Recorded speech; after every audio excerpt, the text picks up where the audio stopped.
Ouais, quand c'est bon, c'est Aya. Aya, trésor de mon pays. This one na Sara Sara. The beat is tana tana. It go make you manya manya. Ines is in manya manya. This is for people with chalacha. Hey, people with kalaka. Hey, ya nandi walanya. Hey, nandi kalanya. It go make you feel better. This can take away palava. This can take away wahala. It go make you feel Niger.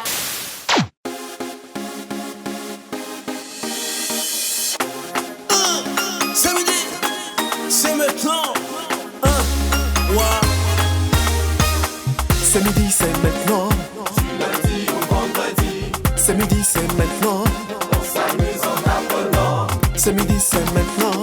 C'est utile et c'est pour vous. C'est informer, éduquer, divertir.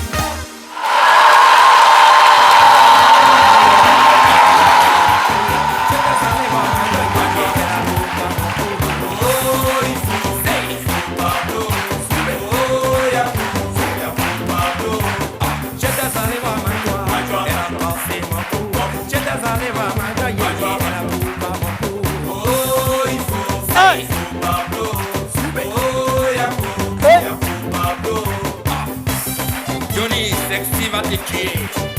C'est pas vrai. C'est Côte d'Ivoire. Sinon le mono. Athanas, Jean-Marc. C'est ça que le bon vivrait. Merci beaucoup. Aïe. Ça, c'est la belle époque. Respectez ceux qui ont vécu. Ça, vous ne tuez pas, vous ne tuez pas encore deux. Ça, c'est... Ça, vous vous rappelez, c'est un groupe qui a chanté ça à l'époque, le groupe Officier Public. Voilà, ben, ils ont... Attends, c'était les DDB de l'époque, quoi. Voilà, et donc c'était le Labla... Ouais, peut-être Labla... Merci. Merci beaucoup.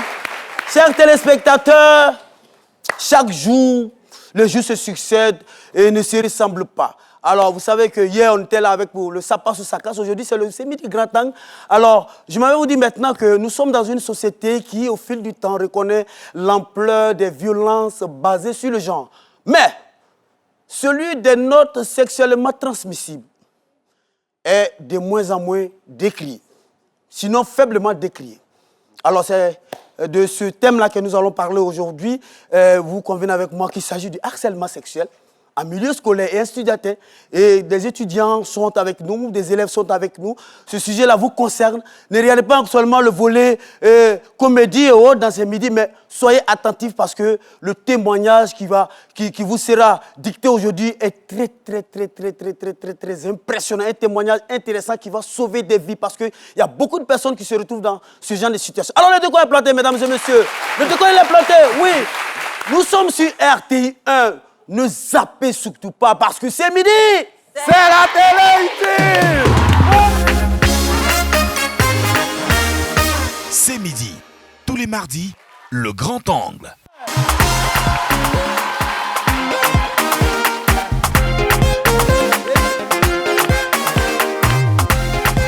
Alors.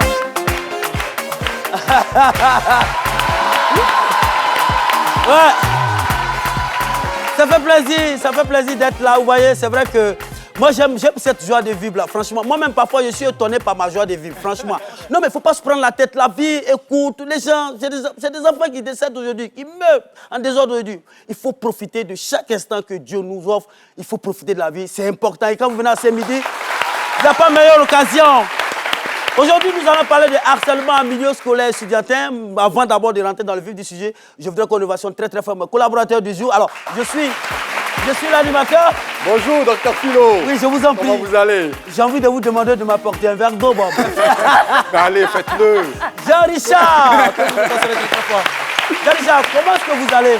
Ah oui, je vais très bien, merci. Et toi-même? Ouais, ça va. Une joie légendaire. Oui, je vous en prie. Hein. Vous n'avez pas suivi l'émission hier? Ben attention, je fais une démonstration ferroviaire. Alors, Jean-Richard, au-delà de l'info, ce sera tout à l'heure. Quel est le Effectivement. sujet qu'on va aborder aujourd'hui? On va parler de la question de l'indemnisation des victimes d'accidents de la circulation. Très souvent, on parle de l'accident de la route, mais très peu de temps, on met la lumière sur les victimes. Et pourtant, on verra à travers ce reportage qu'il y a des vies brisées et surtout l'indemnisation en Côte d'Ivoire est problématique. J'adore votre chronique parce que vous nous faites découvrir beaucoup de choses. Chapeau, chapeau, parce qu'il faut avoir de la suite dans les idées pour animer ce genre de chronique. Merci, Dr Philo. Ouais, c'est bon, moi. Carole Kwasi, bonjour. Bonjour. Comment est-ce que vous allez? Oh, ça va très bien. C'est bizarre quand même, on se tutoie au bureau, là, on va arriver sur vous. C'est comme ça. Ça va? Ça va très bien. Je suis contente de vous voir comme ça vous va bien. Ah ouais, moi j'ai... Non, pas seulement la tenue, mais dans ce rôle aussi. Oui, ben écoutez, qu'est-ce que vous croyez? Oui, vous avez plusieurs cordes à votre arc. Je vous en prie au plaisir. Elle dit que j'ai plusieurs cordes à mon arc et vous restez là en train de me regarder. Applaudissez. Alors, ce sera tout à l'heure hein, avec le Publiscope. Avec le Publiscope, d'accord. tout à fait. Momo, Yes, sir. c'est comment? On était ensemble hier, on est ensemble encore. Voilà, notre mardi, grand angle où on va énormément apprendre, échanger avec l'invité du jour et surtout sensibiliser tout un chacun sur voilà, les violences en milieu scolaire et estudiantin. D'accord. Et votre chronique s'intitule? C'est pour vous. C'est pour voilà, vous. En remplacement aujourd'hui de Laurent Monti qui nous revient dans quelques jours. Et qui nous manque énormément. Ouais. Monti. Hey. C'est tellement qu'il nous suit, hein. Il nous suit. Ah non, forcément, il est connecté actuellement. Et la mère Caroline Da Silva également est en train de nous suivre. Elle nous suit. Elle est en train de prendre tous les trophées là. Non, la dame là. Togo, Guinée, et bientôt Burkina, France, États-Unis, Caroline Da Silva, big up. Maman, nous sommes sur tes traces. Alors, notre invité du jour se nomme Djadou Somla Judith Pélagie. Elle est manager d'artistes, responsable d'une structure de décoration, responsable des opérations du bureau d'une chaîne panafricaine. Ben, nous suivons sa présentation et puis on revient pour échanger avec notre invité. Elle est déjà installée. On y va tout de suite pour ce qui suit. C'est midi. Tous les mardis, le grand angle.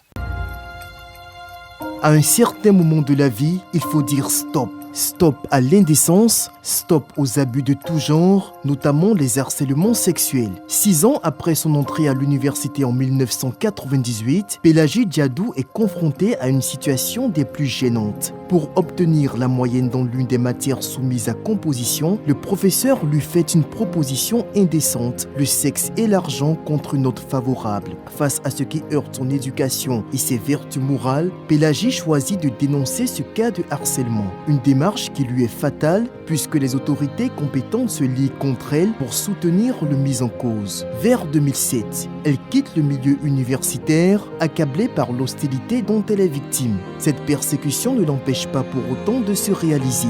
Financièrement autonome aujourd'hui, Pélagie est l'invitée du grand format de C'est midi pour sensibiliser sur le harcèlement sexuel auquel sont exposées de nombreuses personnes. Djadou. Merci. Vous êtes... D'accord. Volontiers. Ouais. Merci. Merci, public. Pélagie Djadou, bienvenue sur le plateau de C'est midi. Merci. Le midi, grand angle des mardis. C'est vrai que vous venez pour sensibiliser, mais également de... nous relater votre histoire, votre expérience, parce que, je le disais tout à l'heure, il y a beaucoup de jeunes qui sont là quand même, qui ont la chance d'être là, qui sont dans ce studio, qui sont même à la maison, ces étudiants-là qui vous suivent. Nous sommes très heureux de vous avoir, parce que j'ai toujours dit, il faut quelqu'un pour faire des sacrifices, pour sauver des vies. Tout à fait. Ce sacrifice-là que vous faites d'être sur le plateau, je voudrais qu'on l'ovationne très très fort pour ce courage-là. Et puis je ne sais pas comment le dire, cet esprit d'humanisme-là. Parce que c'est ça, un être humain, c'est ça. Tu vis quelque chose, tu dis, je veux plus que ça arrive à la jeune génération dont je viens partager mon expérience. Et c'est aussi être un leader que d'aller de l'avant. D'accord. Bienvenue. Ah ouais. Merci. Alors, rapidement, vous êtes... ça fait un peu trop, hein, on est responsable d'une structure de décoration, responsable des opérations du bureau d'une chaîne panafricaine consultant dans une structure de com, secrétaire général de l'ONG NIET, manager d'artistes. Oui. Ça fait un peu trop quand même. Pas encore suffisamment, je continue même de chercher. Surtout pour une femme. Non, là, je ne suis pas très d'accord. Non, je vous titille. Voilà. Vous êtes manager de quel artiste? En son temps du groupe Connexion, orchestre d'interprétation, c'était le meilleur à l'époque. J'ai des gars parmi le groupe Connexion. Là, ouais. Et puis, après Chrisma, donc les deux chanteurs du groupe Connexion qui ont quitté pour leur carrière, je suis également manager de Mohamed Dosso. C'est une étoile très filante de la musique mandingue. D'accord. Et d'une troupe artistique Nzama d'Afrique. Donc plusieurs artistes. Vous continuez au sein d'une maison de production. Ah, au sein d'une maison de production. Ah là là, je comprends maintenant. Ah bon, d'accord. Et vous arrivez à gérer tous ces artistes-là, hein? Oui, sans difficulté. Qui a dit femme ne peut pas faire beaucoup? Ah, franchement, c'est ça. D'accord. Est-ce que vous pouvez nous dire un peu plus sur votre enfance? Vous avez grandi dans quel environnement? Dans un environnement agréable. Voilà, j'ai pour habitude de dire souvent que j'ai la meilleure famille, les meilleurs parents. Donc, je suis issue d'une famille de 5 enfants. Je suis la 4e.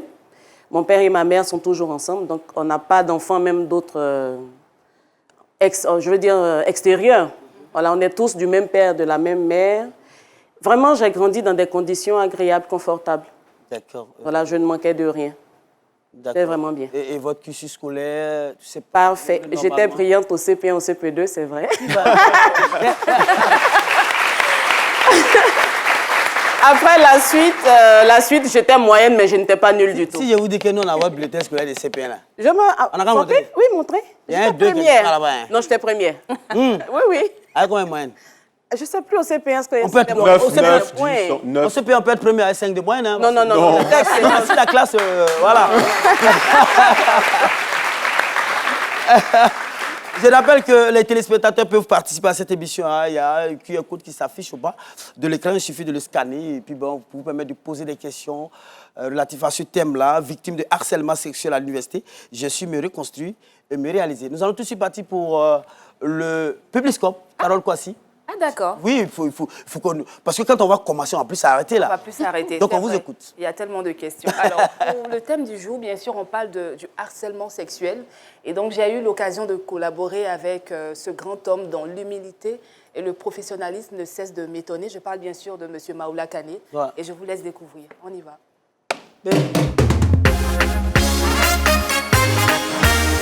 Publiscope avec Carole Kwasi. Oui, Carole, entre. Bonjour, monsieur. Bonjour. Monsieur m'avait demandé de passer vous voir.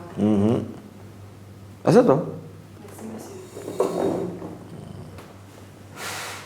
Ta camarade, là, il ne travaille pas. Ça va? Oui, monsieur, ça va. Apparemment pas, hein. Tes notes sont en chute libre. Il y a quoi? Qu'est-ce que tu as? Monsieur, ça va aller. C'est au niveau de la famille, mais ça va aller. D'accord, il faut que ça aille. Mais bientôt à la fin de l'année, on va passer au calcul de moyenne. Mais tu sais que tu peux tout me dire, je suis ton professeur principal. C'est vrai, monsieur. Nous sommes là pour ça. L'éducation nationale nous a menés ici pour vous apporter aide, pour que vous réussissiez. Donc s'il y a déjà, mets-toi à l'aise. Voilà, c'est chez toi ici. Merci. Voilà, le bureau des profs, là, c'est pour vous. Donc, s'il y a un souci avec les autres profs, tu me dis. Je suis le professeur principal. Et moi, je peux faire en sorte que tu aies de très bonnes moyennes. Tu sais ça au moins? Oui, je sais. Donc, ne te gêne pas. Monsieur. Quoi? Monsieur, c'est quoi ça, là? Comme ça, tous tes camarades là font pour avoir les bonnes notes. Non, monsieur, moi, ça, là, Non, et je te dis qu'il faut non, mais c'est ça que je ne peux pas accepter. Tu vas où ça? Écoute-moi. Tu vois pas tout l'effort que tes parents font là? Hein? Tu veux redoubler ton année? Non, monsieur, mais... Oui, mais non, quoi? Monsieur, je ne veux pas redoubler. Tu penses pas aux efforts que tes parents font? Tu vois tout l'argent qu'ils sont en train de dépenser là? Monsieur, ça, non, je ne peux pas. Non, mais pense à ta maman. C'est pas ta maman qui vient ici plaider là, quand on veut te chasser. Qui intercède, c'est pas moi. Monsieur, ça là, je ne peux pas. Tu peux pas quoi? Je te dis que nous sommes là pour t'aider. Le professeur principal est là pour ça. Monsieur, ça, c'est quelle aide, ça là? Mais c'est ça qui te permet d'avoir de bonnes moyennes. Monsieur, pas Dieu. Non, monsieur, si vous n'arrêtez pas de me crier, hein, monsieur. C'est quoi tout ça là? Attends, tu sais pas ce que tu perds. Tu vas perdre ton année. Je suis le professeur principal ici, c'est moi qui mène la loi. Tu oses me dire non. Tu auras 0 dans toutes tes matières. Que pensez-vous du harcèlement sexuel? C'est la question du jour.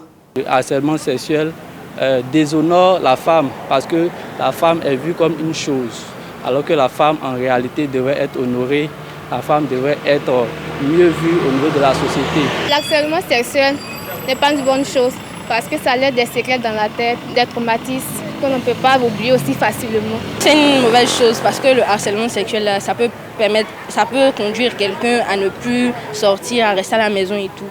Donc c'est quelque chose qu'il faut éviter au fait. L'harcèlement sexuel, c'est sur les deux côtés, hein, côté homme comme côté femme. En tout cas, c'est un fléau qui a beaucoup d'impact. Donc je pense bien que c'est quelque chose que l'État doit vraiment considérer. C'était Carole Kwasi pour votre Publiscope. Je vous donne rendez-vous la semaine prochaine et n'oubliez pas, je ne serai jamais loin avec mon micro.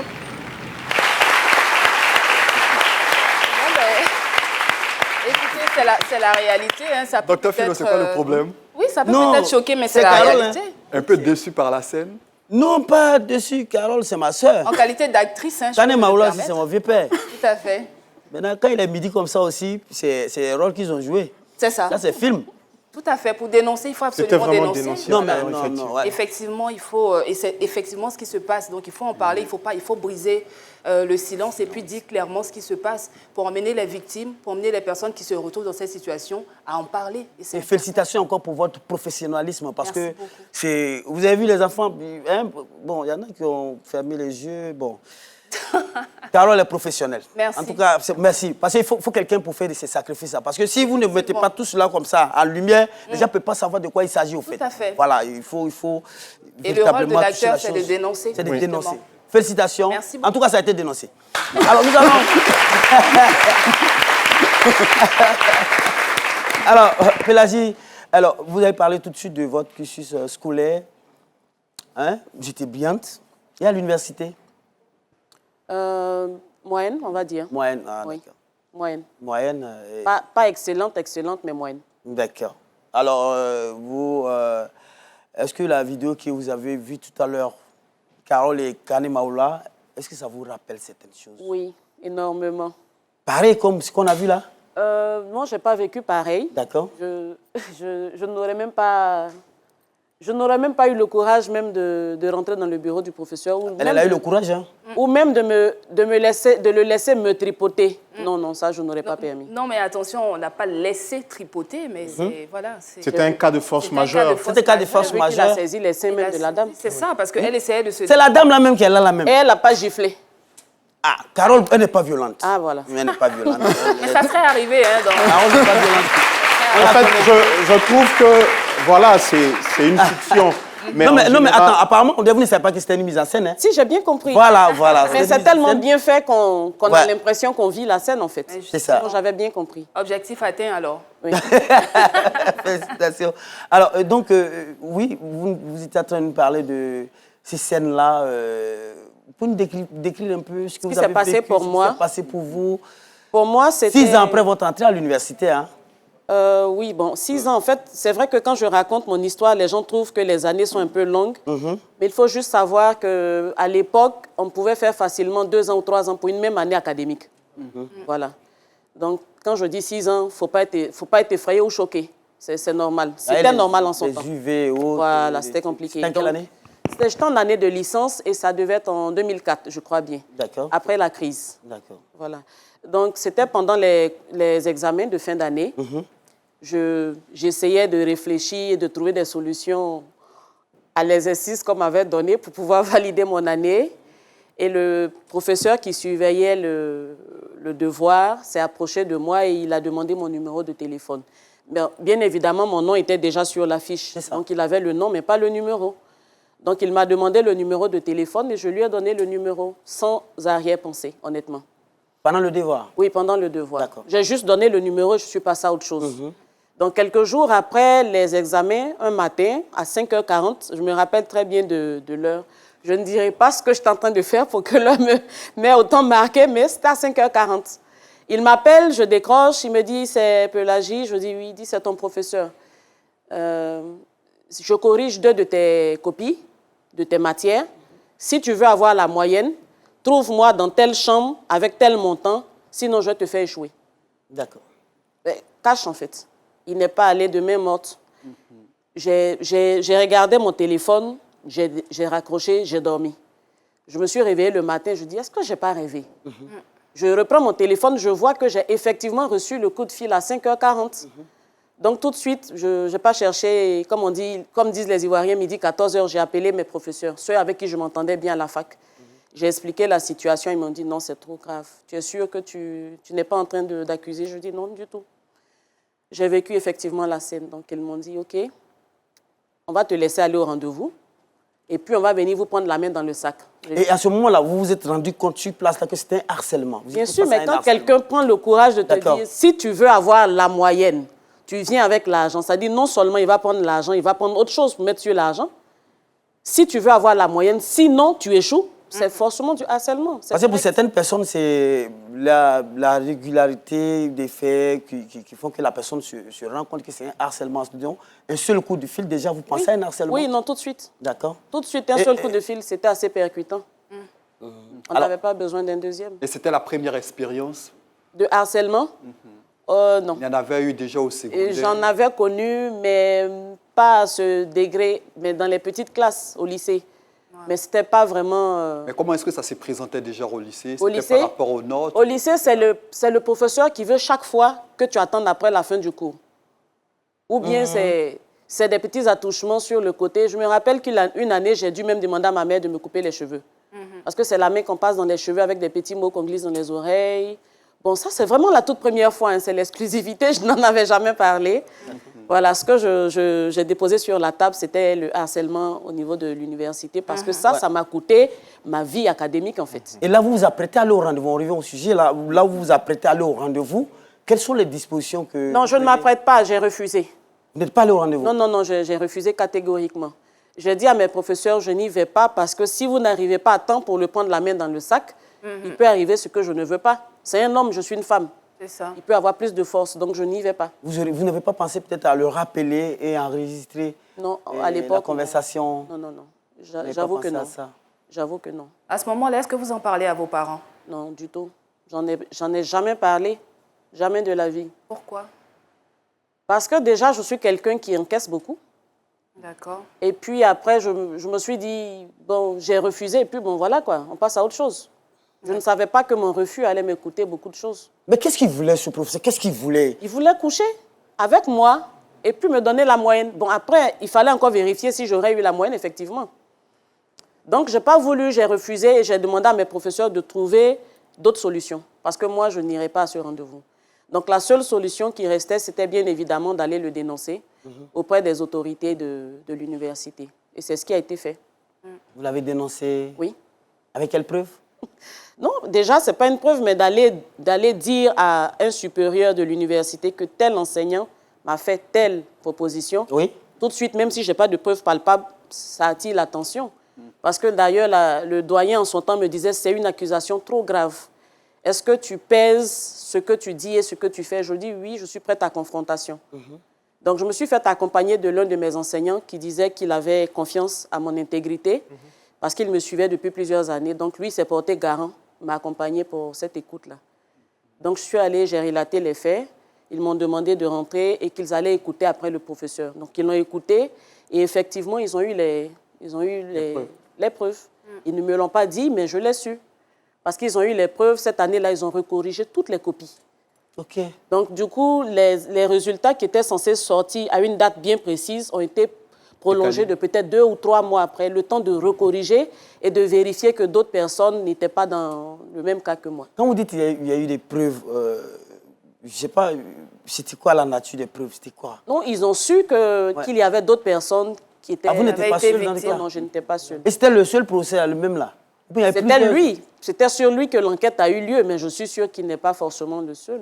Lui, il est comment même? Ça matait là. Vous étiez dans quel département, si ce n'est pas indiscret? Voilà. Je n'ai jamais donné le département. Moi, j'ai ma petite idée. Mais... on ne dira pas. Non, je ne dirai pas. Est-ce qu'il y a eu... J'ai l'impression qu'il n'y a pas eu d'élan de solidarité. Avec les enseignants? Avec... enfin, vous concernant, pour pouvoir vous aider à y sortir la tête de l'eau. Parce que là, vous étiez incriminé, carrément, mais il n'y a pas forcément eu d'élan de solidarité avec les autres étudiants Par exemple, former un groupe pour aller dénoncer, peut-être même vers les autorités compétentes. Les autres étudiants ont eu l'information pratiquement 10 ans après, quand j'accepte d'en parler sur Facebook. D'accord. Parce que je n'en avais pas parlé, effectivement, en fait. Donc, ils ne pouvaient pas avoir d'élan. Mais comme je le signifiais tout à l'heure, les professeurs que j'avais avisés, en tout cas, m'ont soutenu à leur façon. Mais moralement et psychologiquement, ça vous a creusé quand même? Non. Le souci, en fait, c'est que je dénonce le professeur. Je ne sais pas que le fait d'avoir dénoncé le professeur me coûte ma vie scolaire, académique. Moi, j'échoue. Chaque fois que je compose dans la matière, j'échoue. Parce qu'il y avait une solidarité du corps professoral, c'est ça? Non, pas une solidarité. Le professeur lui-même, qui s'est senti, je ne sais pas... Incriminé. Voilà, me fait échouer dans sa matière. Mais moi, je ne sais pas que j'échoue à cause de lui. C'est ça. J'échoue une première comment on dit? Session. Voilà. Donc, j'échoue une première session. La deuxième session, je reprends l'UV. J'échoue à nouveau. Je reprends mon année. J'échoue dans cette matière encore. La deuxième session, pareil. Et j'échoue. Comme ça. Sans savoir que, en fait, je suis en train d'échouer parce que le professeur n'est pas content du fait que je l'ai dénoncé. Pensons que l'affaire... Mais vous dénoncez quelqu'un, vous vous attendez au pire alors, normalement, parce que moi je ne sais pas. Non, mais en je ne sais fait, pas pourquoi ça vous surprend. Peut-être c'était peut-être de... Non, c'est peut-être changer d'établissement, peut-être, penser à un truc comme ça. Mais comment on change d'établissement parce qu'on échoue? Si on échoue, on se dit qu'on n'est pas intelligent, excusez-moi de le dire. Vous n'avez pas fait le lien. Voilà, on ne se dit pas que c'est lié au professeur ou à l'établissement. Quand on n'est pas futé, même quand on change d'établissement, on n'est pas futé. Mais quand est-ce que vous vous rendez compte que la base de votre échec, c'est ce monsieur? Je ne me rends jamais compte jusqu'à ce que je sois fatiguée d'échouer. Au bout de plusieurs années? Oui, 6 ans. 6 ans. Voilà. Et donc, je suis fatiguée d'échouer. Je m'assois, je dis, ma petite, l'université, ce n'est pas pour tout le monde. Si le sorcier t'attend là, montre-lui que tu peux réussir dans la vie sans l'université. Quitte l'école. Et vous le dénoncez ou vous partez, vous laissez encore... Oui, je pars comme ça parce que des autres victimes. Pour moi, je ne suis pas à la hauteur, donc je pars. Et je cherche à m'intégrer en entreprise, en société et tout ça. Et c'est 10 ans plus tard, quand ce professeur-là n'est plus en activité, que ses collègues viennent maintenant me dire, voilà la raison pour laquelle tu échouais, mais on avait les mains liées, on ne pouvait pas t'expliquer. Attends, il y a les lunettes d'abord. Oui. On a énormément de réactions. Hein. C'est oui, un sujet vraiment qui fait parler. Donc, on a Émilienne qui demande, est-ce que le fait de vivre cette situation de harcèlement a créé des angoisses en vous? Non, pas d'angoisse. D'accord. On a une autre question de Vincent qui dit, l'enseignant a proposé de l'argent, mais qu'est-ce qui prouve qu'il voulait coucher avec vous? Sinon, en son temps, il aurait pu me demander de lui remettre juste l'argent, mais il me donne rendez-vous dans une chambre d'hôtel pour remettre de l'argent dans une chambre d'hôtel. Il a aussi un domicile. Il peut me donner rendez-vous dans un maquis, dans un espace anonyme, mais dans une chambre d'hôtel. Ouais, ça sous-entend ça. Conclusion, voilà. Tout à fait, ce qui est bien clair. D'accord. Dans l'hôtel même. Et quand il vous appelle, il dit, tu es dans tel hôtel, tel hôtel, tel hôtel. En fait, lui-même, j'ai l'impression qu'il est un professionnel en la matière, il est sûr de lui-même. Il est professionnel. En général, ils ont l'habitude, ils ont des proies, souvent des proies faciles, mais là, elle est très tenace. C'est une proie très dure. Ouais. Est-ce que vous avez eu écho que certaines filles sont tombées à l'époque dans les mailles de ce monsieur-là? Pas plus tard qu'il y a 1 mois. Attends, on est là. Oui. Un mois d'avant, un mois avant-hier. On est à quelle date aujourd'hui? Le 21. Voilà, il y a 1 mois de là où on est, là, environ 1 mois derrière. J'étais invitée à un autre plateau télé que je ne citerai pas forcément ici. Et quand je partais, j'ai été contactée par un étudiant qui avait vu mon histoire passer et qui me racontait qu'il avait des amis qui ont subi du harcèlement sexuel dans une université, donc de Boaké. L'université de Boaké, parce que c'est de ça qu'il s'agit, dans une faculté, la mienne, en sortant le nom de ce même professeur. Et que mon expérience lui a rappelé cette histoire. Donc ça veut dire qu'il y a d'autres victimes du même professeur. Et à aucun moment, il n'a été sanctionné. Jamais, je ne pense pas. Je suis tenté de demander le nom de ce professeur. Je ne vais même et même la faculté. Non, mais non, hein? Parce que je sais pas. Je ne pourrais pas. Pas parce que j'ai peur, mais parce que, comme je le dis, j'ai vécu une situation qui est désormais dans le passé. On vous parle de quelque chose d'il y a à peu près 20 ans derrière. Ah, mais attends, donc il n'a jamais été sanctionné? En tout cas, pas pour mon cas, et je ne pense pas, sinon il n'aurait pas continué, parce que je suis convaincue qu'il continue. Le professeur, il a eu le toupet, quelques années après, de m'appeler pour me dire « Tu te souviens de moi ? Tu as essayé de me créer des problèmes à l'université. Maintenant, je suis professeur confirmé. » Il a eu le toupet de me le dire. Donc, je suis sûre qu'il continue. Est-ce que vous ne pensez pas mener une action aujourd'hui, justement, pour stopper ce monsieur? Parce qu'aujourd'hui, vous nous dites qu'il est professeur confirmé. Donc, il a plus de pouvoir pour, malheureusement, briser encore des vies. Est-ce que vous ne pensez pas entreprendre des démarches, justement, pour qu'il En ce moment, les démarches que j'entreprends, donc de prendre le courage et d'assister à des émissions à grande audience comme celle-ci, c'est de lui montrer que j'ai décidé désormais de m'exprimer. Peut-être qu'il y a prescription. 20 ans après. Voilà, il y a prescription pour ce qui concerne mon cas. Mais vu que, comme le dit l'adage, le chien ne change pas sa manière de s'asseoir, à force de parler, moi, de partager mon expérience, peut-être que d'autres élèves, d'autres étudiantes vont avoir le courage de parler, de délier les langues. Peut-être même que pendant que je parle, je vais l'énerver, qu'il va sortir de son trou. Voilà. Et j'ai pour intention d'aller intervenir dans cette université. En fait, j'ai 2 bureaux. Et les 2 bureaux se trouvent dans 2 universités différentes en Côte d'Ivoire. Et j'ai pour intention d'aller intervenir et de parler du harcèlement sexuel en milieu universitaire dans ces 2 différentes universités. En tout cas, et j'attends qu'ils se fâchent. Et puis, on verra la suite. Et ça, c'est 20 ans après que vous décidez de parler. J'imagine, à l'époque, là, il avait quel âge environ, comme ça? Je sais, il devait être un peu plus âgé que moi, donc j'imagine qu'il doit être dans la cinquantaine. À l'époque, là? Non, à l'époque, je ne sais pas. Moi, aujourd'hui, je suis dans la quarantaine. Donc, s'il était beaucoup plus âgé que moi, j'imagine qu'il doit être dans la quarantaine ou la cinquantaine, en fait. Donc, plus de 20, plus 60. Voilà, ou révolu, je ne sais pas. Et il est là, il rôde autour des petites filles. Vous n'avez jamais eu l'idée de porter plainte? Parce que là, c'est trop là. Si, maintenant, plus j'en parle, je suis révoltée. Mais comme je dis, il y a prescription, donc je ne peux plus rien faire. Je peux poser rapidement. Alors, j'aimerais ajouter déjà que l'extrême majorité des élèves victimes de violences dans ce milieu-là restent des victimes silencieuses. Et aujourd'hui, vous ne voulez plus rester silencieuses. Qu'est-ce que vous avez à dire, sûrement à tous ceux qui nous regardent, qui subissent ça, concernant leur silence ou pas? Moi, le silence, je vais aller plus loin, je vais oser. Advienne que pourra, on va dire ça comme ça. Le silence, pour moi, il est à 2 niveaux. Il se retrouve, dans un premier temps, au niveau des victimes, qui pensent que de venir parler de leur cas, c'est s'exposer. Peut-être qu'ils ont honte qu'on sache leur histoire, ou peut-être qu'ils ont peur des représailles. Moi, j'ai envie de leur dire que c'est à force de trop se taire qu'on encourage d'une certaine façon ces personnes-là. Donc, il faut arrêter de se taire.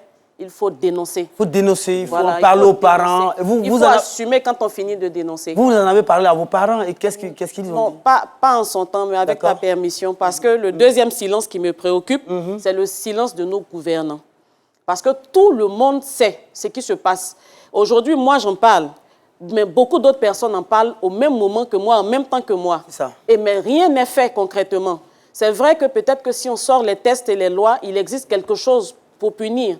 Mais qu'est-ce qui est fait concrètement quand on pense que ce genre de comportement existe encore dans nos universités? Donc ce silence-là, il doit lui aussi s'arrêter. Et ils sont pleins comme ça, dans les universités, dans les lycées, ils sont pleins. Ils nous suivent en ce moment et ils sont là. Toi, c'est de toi que je parle. Si tu n'arrêtes pas, on va pour la pub puis on revient pour continuer le débat. Mais magnifique, on est en retard, le spectacle. Manager, on peut pas. Tu vas où?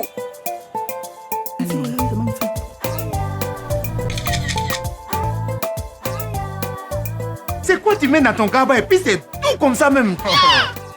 Ça là, je peux pas te dire, hein, mais comme c'est toi seulement là, regarde ici là, c'est huile Aya. Très bon pour la santé, parfaite pour cuire les aliments. Tu es fort même. Ouais, quand c'est bon, c'est Aya. Aya, trésor de mon pays.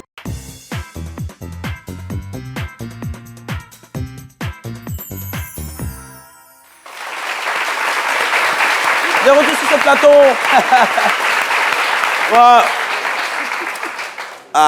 Beladi Diadou. Bon appétit. Un peu de banane? Non, ça va. Ça n'a rien à voir avec seulement. Mange un peu. Faut manger sa banane. Banane de gagne. Alors, les gars, ça va? Ça va très Alors, bien. voilà. Pélagie, vous avez coupé un peu, c'est bon? Non, mangez, goûtez. Bah, ils vont penser que c'est autre chose que je vous ai donné. Oh, elle a mangé. Ah, donc elle avait faim.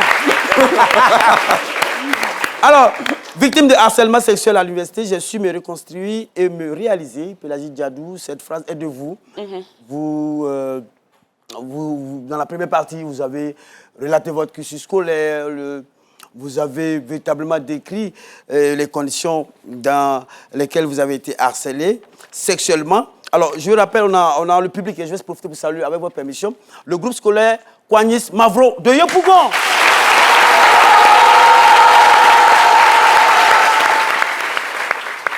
Kwagnis Mavro, le directeur général, M. Sangare Sekouba, responsable Mademoiselle Akawa Adeline Joël, Miss Kona Foué, Madame Messou, activité de l'école prévoit une sortie d'études au musée des costumes de Grand Bassam pour le vendredi 5 mai 2023. Merci d'être là. Alors, ceci étant, on parle de harcèlement en milieu scolaire et estudiantin. C'est l'université. Vous, à Kwagnis Mavro, vous pensez que vous allez maintenant m'inviter? Qui veut intervenir? Non, sérieusement, qui veut intervenir sur le thème? Est-ce que vous avez été victime ou vous êtes victime de harcèlement? Non. Allez-y. Je n'ai pas été victime de... Vous présentez? Oui, je me nomme Kwame Aouké. Jamais été victime? Non. Qui a été victime de harcèlement? Oui? Il y a une main derrière. Mais Philo. Ok, rapidement, oui. Mais c'est un homme, c'est ça? Il faut dire que ce n'est pas seulement les jeunes filles qui sont harcelées. Écoutez, il y a des garçons aussi qui sont harcelés. 10% des hommes sont harcelés. Voilà, 10% des hommes sont harcelés. Vous pensez que c'est les filles seulement? Monsieur, présentez-vous. Et puis vous... Je me nomme Daluba Chris Morel. D'accord. Il y avait un de mes tontons. Il aimait me botter. Chaque jour, il me botte. Je ne la face et tout comme chaussure. Il me botte. Il te botte. Bon, ça c'est violence. Je pense on parlait de harcèlement. On aurait mieux fait de poser la question vous, rapidement, venez. Excusez-moi, je profite parce qu'il faut permettre aux... Rapidement. Vous vous appelez comment? Mon nom connaît Nabintou. D'accord. Victime d'harcèlement sexuel? Oui. D'accord. Comment ça se passe? Comment la personne fait? Il ne faut pas dire son nom. Qu'est-ce qui s'est passé? Qu'est-ce qui s'est passé? Bon, j'avais fini les cours à 11h. Je sortais et puis il m'a dit de l'attendre. Donc je l'ai attendu et puis il m'a parlé que mes moyens ne sont pas élevés. Seigneur. Donc il voulait juste coucher avec moi pour me donner plus de moyens. Vous aviez quel âge? Bon, j'avais précisément 11 ans. Vous avez pu en parler à vos parents? Oui. Et qu'est-ce qu'ils ont dit? Ils sont partis se plaindre. À l'école? Ouais. Ah, c'était à l'école primaire? Oui. Non, c'était en classe de 6e. En classe de 6e, ok. Et vous êtes en quelle classe aujourd'hui? Je suis en classe de seconde. D'accord. Asseyez-vous, c'est bon. Vous avez bien fait. Alors, Philo, avec votre permission, en fait, c'est l'occasion de rappeler aux parents qu'il est important de créer un environnement de sorte à ce que les enfants soient à l'aise d'en parler. Parce que moi, par exemple, excusez-moi, mais j'ai vécu une telle situation, ce n'était pas sur moi, mais j'ai surpris en son temps mon maître de CM2, de CE1, en train d'abuser d'une amie de classe. Et parce que j'avais peur d'en parler à la maison, je suis restée avec ce secret et ça me hante en fait. Oui. Donc il faut vraiment créer l'environnement de sorte à ce que les enfants aient confiance aux parents, qui se confient aux parents. Ça va aller. Sans parler. Ça va aller. C'est très important. Parce qu'aujourd'hui, pour rappeler les chiffres, selon une enquête qui est menée par une organisation de droits de femmes, de droits des enfants en Côte d'Ivoire, 80% des jeunes filles sont victimes, sont exposées aux harcèlements sexuels en Côte d'Ivoire. 80%. C'est des chiffres qui font froid dans le dos. D'accord. Pélagie Diadou, nous, on va essayer de conclure avec vous. Vous pouvez nous dire comment est-ce que vous êtes arrivé à vous reconstruire, à sortir de cette situation, puisque vous avez quitté l'université? Parce que, voilà, on a des cas, là, la jeune fille, là, il y a plusieurs jeunes filles qui sont dans ce genre de situation. Partagez votre expérience avec ces jeunes-là. Donc, comme je le disais, j'ai été convaincue que c'est vrai que c'est important d'aller à l'école, d'avoir des diplômes. Je l'encourage vivement. Mais après, tout le monde n'a pas eu forcément la chance d'aller à l'école et d'avoir des diplômes. Mais pourtant, on peut retrouver dans la société des gens qui sont bien nantis, bien intégrés. Donc, je me suis dit que ce n'était pas forcément une fatalité et qu'il fallait que je fasse quand même un petit CV parce qu'il y a l'expérience et puis il y a le niveau qui pouvait aider.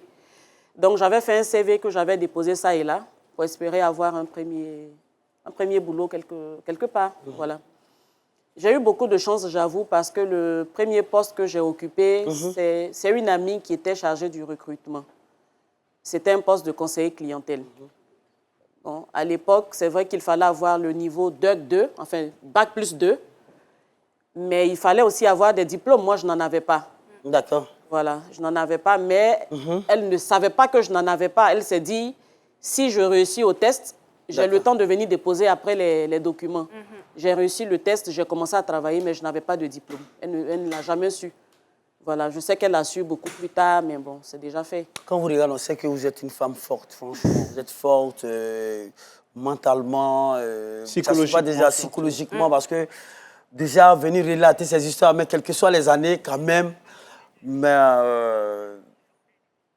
chapeau, puis merci de passer avec cette histoire. Alors, vous allez, bien sûr, on a une surprise. On a une surprise pour vous.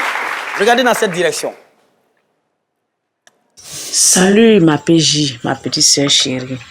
Sache que je t'aime autant que mes autres frères. Femme battante et de foi que tu es, tu auras toujours le dessus sur les difficultés qui se présentent et se présenteront à toi. Je te dis merci pour tout ce que tu fais pour la famille et particulièrement pour papa et maman.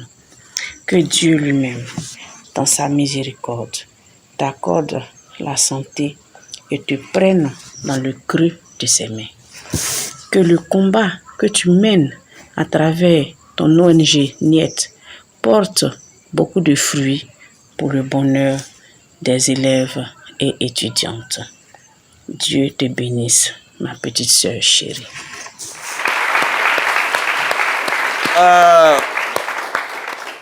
Beaucoup d'émotions pour vous, n'est-ce pas? On sent tout l'amour que vos proches ont pour vous. La grande sœur. Oui. On n'est que 2 filles. D'accord. C'est beau, hein? C'est sûr que vous représentez énormément pour votre famille et vos amis, parce que selon l'UNESCO, en général, quand il y a ce genre de situation en milieu estudiantin scolaire, ça regresse. C'est ça. Voilà. Mais vous n'avez pas lâché. Mohamed, on va permettre à notre invité de se remettre de ces émotions-là. Justement, on va vous retrouver, vous gardez la parole pour votre chronique. C'est mieux, hein? C'est pour vous. Mohamed Lamine Sanogo. Mohamed Lamine Sanogo. C'est pour vous. J'aimerais qu'on ovationne encore très très fort Pélagie. Je disais en fait que vos actes sont à louer parce que vous n'avez pas lâché. Vous ne vous êtes pas englouti psychologiquement par rapport à ce que vous avez traversé et vous êtes accompli. Déjà, vous êtes manager, vous avez une ONG, vous avez plusieurs casquettes. Moi, je voulais forcément, sincèrement vous encourager parce que vous faites preuve de leader et on a besoin de ça dans la gente féminine. Voilà. Les violences donc basées sur le genre en milieu scolaire, c'est ce que vous décriez, l'UNESCO en parle, c'est un principal regressement du développement des droits des enfants, particulièrement des filles.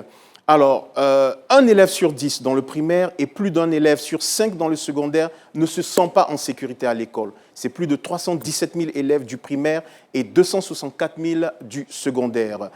Près d'un élève sur 2, 46% est frappé par un enseignant. Mais il faut qu'on en parle. Les élèves du primaire sont 2,5 fois plus exposés. C'est un équivalent de 63% à cette maltraitance éducative que les élèves du secondaire. Je peux continuer? Allez-y. Ok, d'accord. Allez-y. La violence sexuelle affectant les élèves est principalement du fait d'un père en général. Dans votre cas, c'était un enseignant et je retiens qu'un enseignant sur 10 indique avoir été approché par un élève pour un cas de violence sexuelle commise par un enseignant. Mais en général, ils n'en parlent pas. C'est enfoui en eux, ils n'en parlent pas, il faut qu'on dénonce cela. Et enfin, le vol, pas le viol, le vol est très répandu en milieu scolaire. Ça fait aussi partie des violences voilà, que subissent tous ces élèves et tout ça concourt malheureusement à ces violences psychologiques, morales et voilà, c'est à décrier. En tout cas, je vous salue pour votre bravoure et bonne chance pour la suite. Vivement que ces actes de harcèlement, ces actes d'intimidation cessent dans nos sociétés parce que vraiment, avec tout ce qu'on a entendu là, vraiment, moi, je suis un peu dépassé. Vraiment. On va tout de suite retrouver Jean-Richard pour Au-delà de l'info. Effectivement. On y va.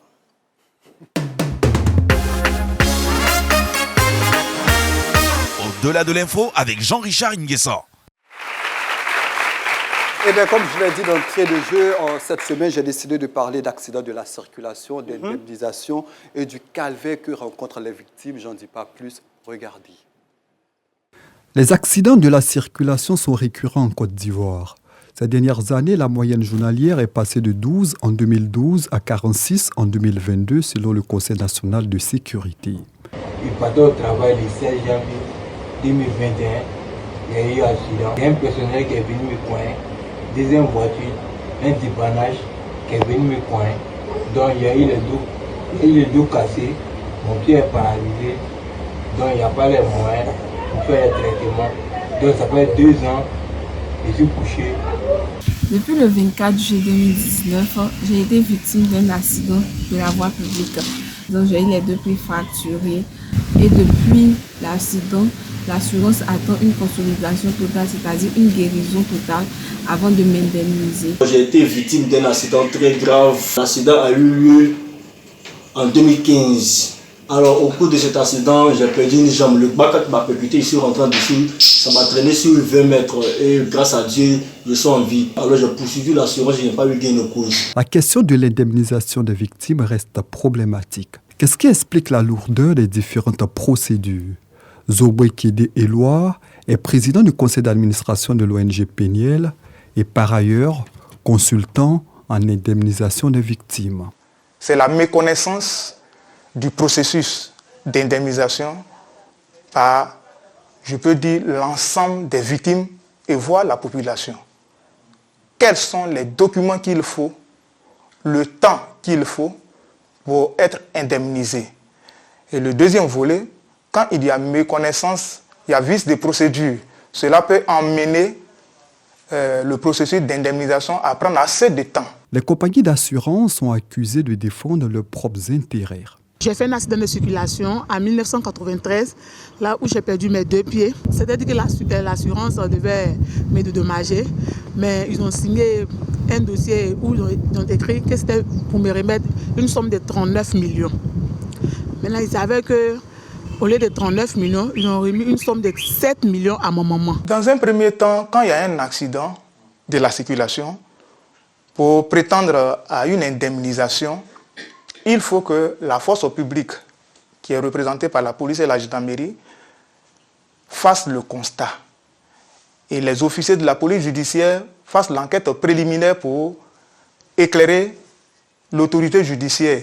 Parce que quand la procédure est faite, le constat est fait, le rapport est transmis au niveau de la justice. Et c'est là-bas, les victimes en matériel, les ayants droit des victimes décédées, vont au niveau de la justice pour avoir les documents nécessaires qu'il faut présenter à la compagnie d'assurance ou la structure qui est censée indemniser les victimes pour pouvoir engager la procédure. C'est le constat d'abord qui éclaire qu'effectivement telle ou telle personne a été victime d'accident de la circulation. Je tiens à préciser que la suite de l'élément, c'est pour la semaine prochaine. L'actualité sera marquée très bientôt par les fêtes de Pâques avec de nombreux déplacements. C'est le lieu de fête très important. Chapeau, merci beaucoup. Merci. Nous allons arracher le mot de fin de notre invité, victime de harcèlement sexuel à l'université. Vous avez su vous reconstruire, vous réaliser. Merci Peladi Diadou d'avoir partagé votre expérience avec nous, avec tous les téléspectateurs. Alors, par expérience, on peut le dire comme ça, par expérience, en 3 mots, dites-nous, regardez la caméra, dites-nous comment est-ce que, quelle attitude adopter pour sortir de ce genre de situation. Parlez à vos sœurs, vos frères qui sont victimes de harcèlement sexuel en milieu scolaire et étudiantin.